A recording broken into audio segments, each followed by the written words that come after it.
Hello दोस्तों, आपका मेरे चैनल CGPSC ओनली में स्वागत है।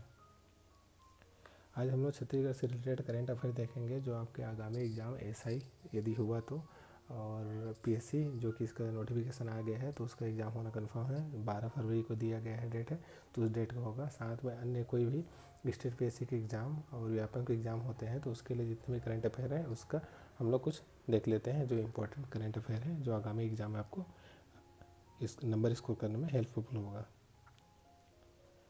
आज का पहला करंट अफेयर है छत्तीसगढ़ की जैव विविधता छत्तीसगढ़ का गौरव है, ऐसा मुख्यमंत्री द्वारा स्टेटमेंट दिया गया था। इस स्टेटमेंट कब दिया गया था?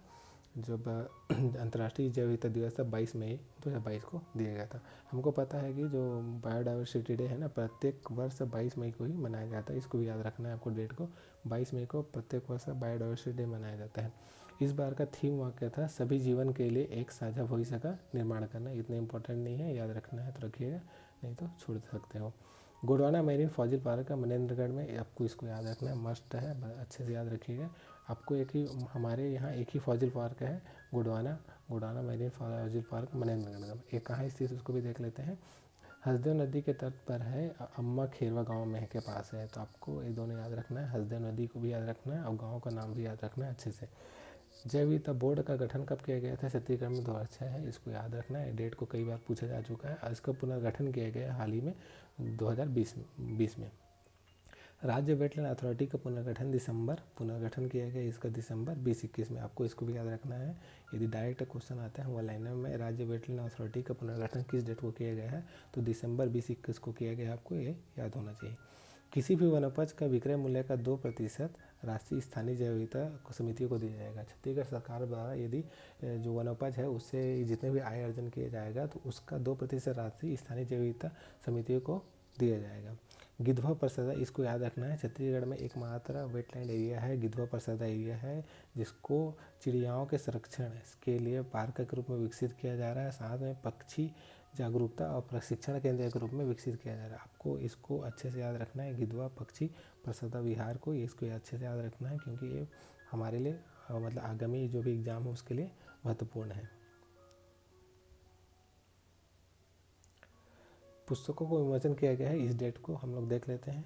छत्तीसगढ़ में इको पर्यटन संभावनाएं चुनौतियाँ, इसको किसके द्वारा लिखा गया था? गौरव निहलानी और ज्ञानेंद्र पांडे। ये उतने इंपॉर्टेंट नहीं है, आपको याद करना है तो कर सकते हो, नहीं तो साइड रख सकते हो। छत्तीसगढ़ में शैल क्षेत्र नए प्राप्त हुए हैं, तो आपको याद रखना नए जो प्लेस है ना उनका नाम याद रखना है, क्योंकि अभी नए नए रिसर्च हो रहे हैं तो नए नए जो केव आर्ट है वो मिलते जा रहे हैं, तो हमको नए नए स्थलों का नाम भी याद रखना है। देखो हम लोग जो नाम है मात्र पुराने नाम याद रखते थे, जिसमें पुराने नाम में क्या है, सिंघनपुर की गुफा है जो रायगढ़ में है, कबरा पहाड़ है, यही सब याद रखते थे।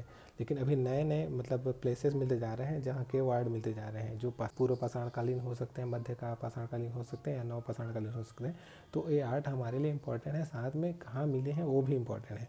तो देख लेते हैं। ग्राम गोटी टोला चरामा में एक प्लेस है, वहाँ भी ये ऐसा वाला आर्ट मिला है, इम्पोर्टेंट है। खैरखेड़ा ग्राम चरामा में ही कांकेर के पास में ये आर्ट मिला है, वो भी इम्पोर्टेंट है। ग्राम आमाजोला ये कांकेर में है। ये तीनों नाम आपको याद रखना है, गोटी टोला, खैरखेड़ा और आमाजोला। ग्राम छाती बहार ये कोरबा में है, ये प्लेस, इसको भी याद रखना है आपको। ये सुखा मुंडा ये धर्मजयगढ़ में है, इसको याद रखना है।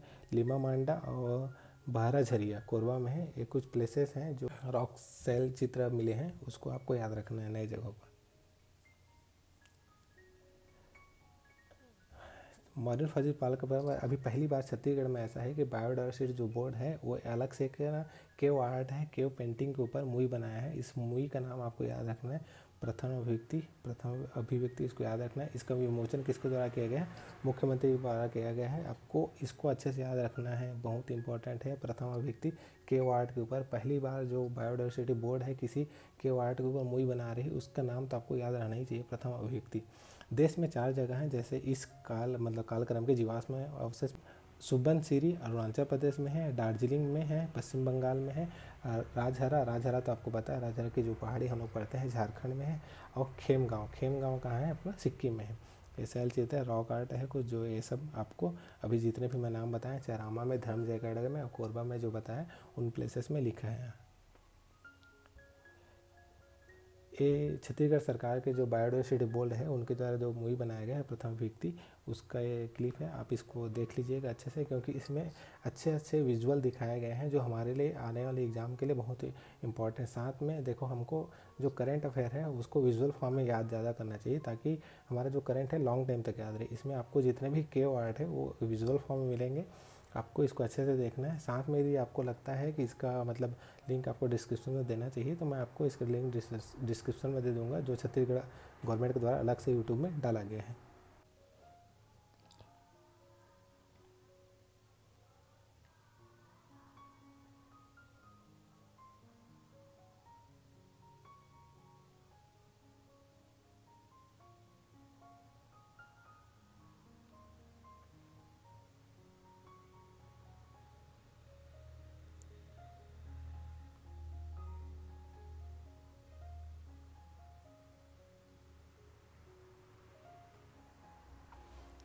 ये मीनाक्षी दुबे पाठक हैं, रॉक आर्ट एक्सपर्ट हैं। इनका नाम आपको याद रखना है तो रखिएगा, नहीं तो इतना इम्पोर्टेंट नहीं है। हम लोग को प्लेसेस का नाम इम्पोर्टेंट है, जो जो प्लेस अभी इसमें दिखाया जाएगा।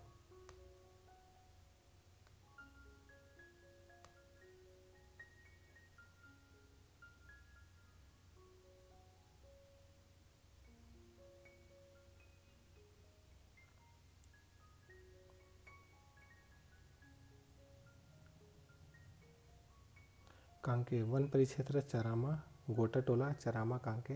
आपको जगह का नाम इम्पोर्टेंट है, कौन से ग्राम के समीप मिला है, जो के वार्ड है वो गांव का नाम याद रखना ही चाहिए कम से कम। गोटा टोला चरामा कांके।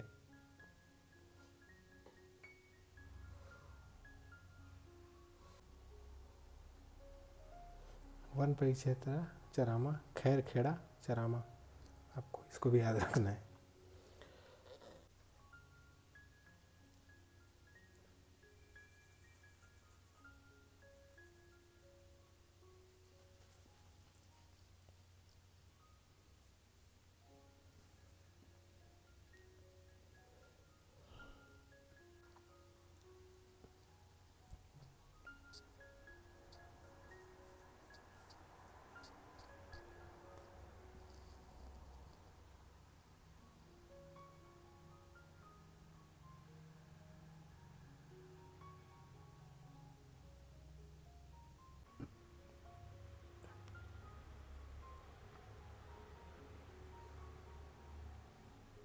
कोरबा छाती बहार। वन परिक्षेत्र छाती बहार।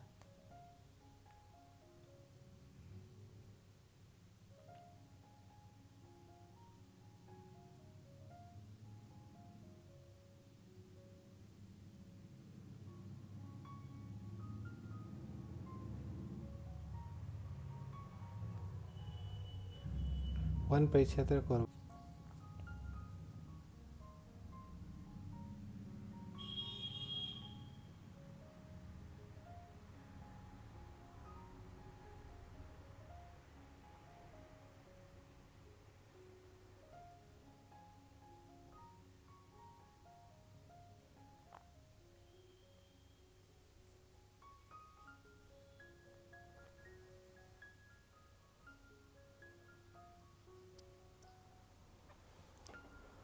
सूखा मुंडा धर्म जयगढ़।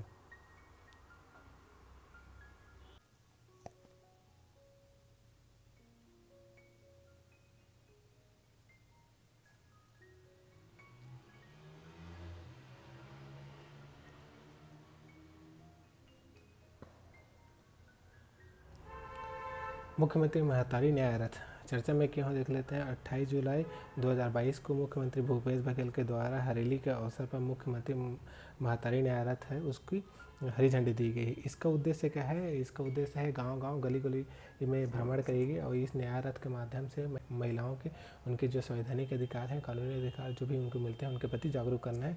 ये कुछ इसका विजुअल है, ऐसा दिखता है। न्याय रथ है जिसको सीएम भूपेश बघेल के द्वारा हरी झंडी दिया जा रहा है। आगे चलते हैं, प्रमुख बिंदु देख लेते हैं इस कार्यक्रम के।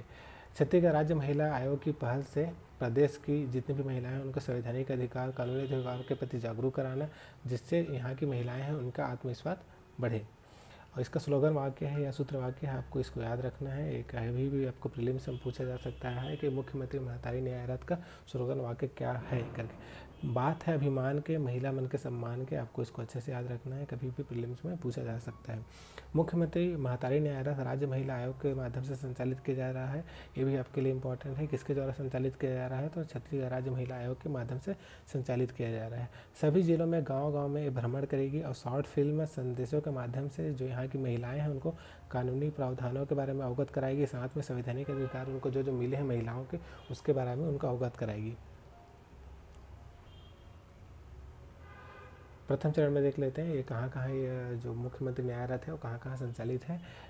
जितने भी खनिज न्याय निधि प्राप्त हैं 9 जिले हैं, उसमें मुख्यमंत्री न्याय रथ संचालित हो रही है अभी स्टार्टिंग में प्रथम चरण में।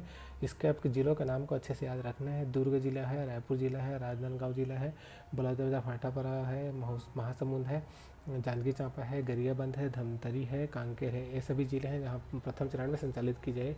इसके बाद बाकी जितने भी शेष जिले बचे हैं उनमें भी यह मुख्यमंत्री महतारी न्याय रथ कार्यक्रम को संचालित किया जाएगा।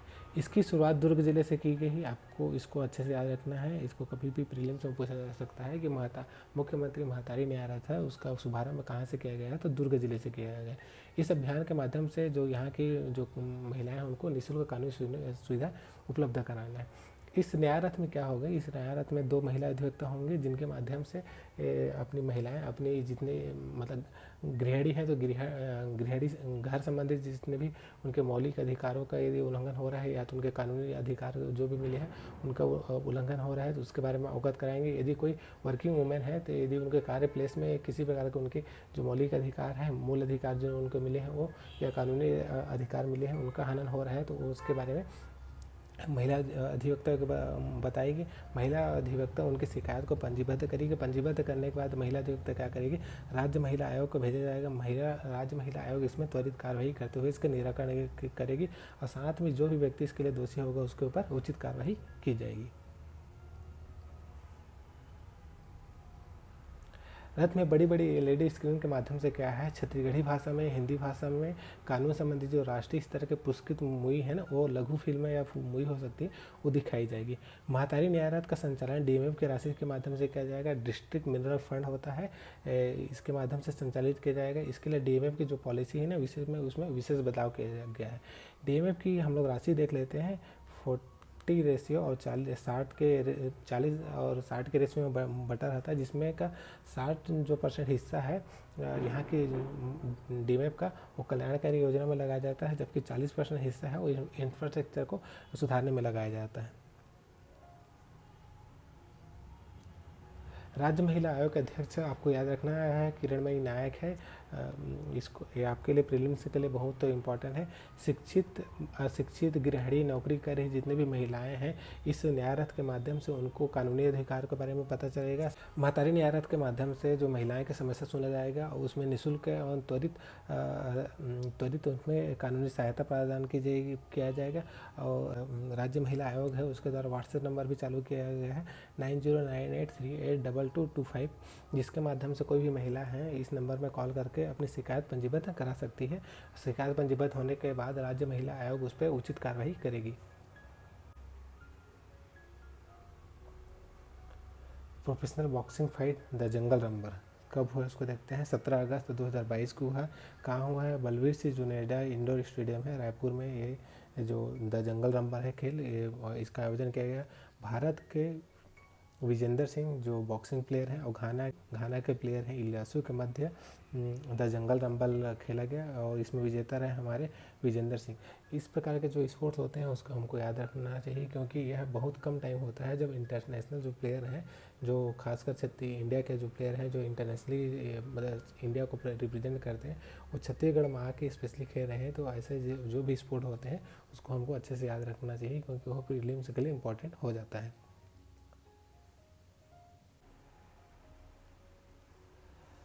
छत्तीसगढ़ सरकार है जो कार्निया खरीदने वाला पहला राज्य बन गया है। हमको इसको अच्छे से पढ़ना है क्योंकि पहली बार छत्तीसगढ़ सरकार है जो कि कार्निया खरीद रही है। छत्तीसगढ़ दृष्टिहीनता मुक्त राज्य बनाने के लिए जो सराह मचा रही थी उसमें ये देखा गया है कि कार्निया की भारी कमी आ रही थी। तो इसके लिए छत्तीसगढ़ सरकार ने ये पहल बनाई है कि अब छत्तीसगढ़ सरकार 6000 कार्निया खरीदने की स्वीकृति दी है। नेत्रदान देख लेते हैं कितना हुआ है विगत वर्षों में। 2022-23 में 56 लोगों ने नेत्रदान किया था। 2021-22 में 100 लोगों ने नेत्रदान किया था, जबकि 2020-21 में 3 लोगों ने नेत्रदान किया था। एक कोरोना संक्रमण काल था होने के कारण इसमें नेत्रदान की संख्या कम थी, जबकि 19-20 में 362 लोगों ने नेत्रदान किया था। हमारे लिए कितना कार्निया खरीदेगा वो इम्पोर्टेंट है, साथ में मतलब छत्तीसगढ़ पहला राज्य है कि सेकंड राज्य ये इम्पोर्टेंट है हमारे लिए। ये दोनों पॉइंट इम्पोर्टेंट है। छत्तीसगढ़ पहला राज्य है कार्निया खरीदने वाले उसमें, और कितने कार्निया की खरीदनी कर रहा है छत्तीसगढ़ सरकार, 6000 कार्निया की खरीदनी कर रहा है। ये हमारे प्रीलिम्स के लिए महत्वपूर्ण है।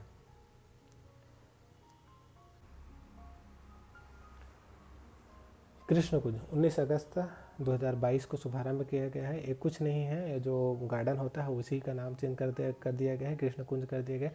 इसके साथ कुछ मतलब पहल है उसको भी जोड़ दिया गया है। मुख्यमंत्री भूपेश बघेल के द्वारा रायपुर में तेलीबांधा में कृष्ण कुंज का शुभारंभ किया गया। आपको कहाँ से शुभारंभ किया है उसको याद रखना है, रायपुर के तेलीबांधा से स्टार्ट किया गया है।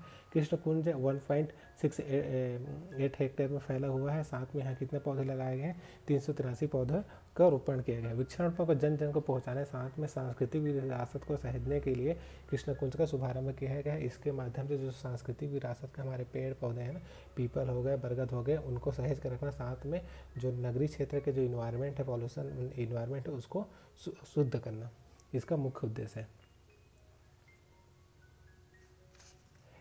देख लेते हैं कहाँ कहाँ भी इसका मतलब संचालन किया जा रहा है। प्रदेश के नगरीय क्षेत्र के 169 स्थानों में पीपल बरगद जैसे सांस्कृतिक महत्व के पौधों को लगाया जाएगा, जिस और शहरी क्षेत्र के वातावरण को शुद्ध रखा जाएगा। सांस्कृतिक महत्व के पेड़ों को सहज के रखने की अनोखी पहल है। इसके माध्यम से जो बरगद, पीपल और इसके अलावा हमारे और अन्य महुआ हो सकते हैं, जो भी सांस्कृतिक महत्व के जो पेड़ हैं उनको मतलब सहेजने का, उनको संरक्षित करने की अनोखी पहल है। इसके लिए मुख्यमंत्री ने सभी कलेक्टरों को निर्देश दिया है कि जो वन विभाग है उनको न्यूनतम 1 एकड़ भूमि का आवंटन करें शहरी क्षेत्र में, ताकि वहाँ कृष्ण कुंज का निर्माण किया जा सके। यदि आपको मेरे द्वारा बनाया गया वीडियो अच्छा लगता है तो वीडियो को लाइक करें और अपने मित्रों तक शेयर करें। इसी प्रकार CGPSC से रिलेटेड करंट की वीडियो देखने के लिए मेरे चैनल को सब्सक्राइब करना न भूलें।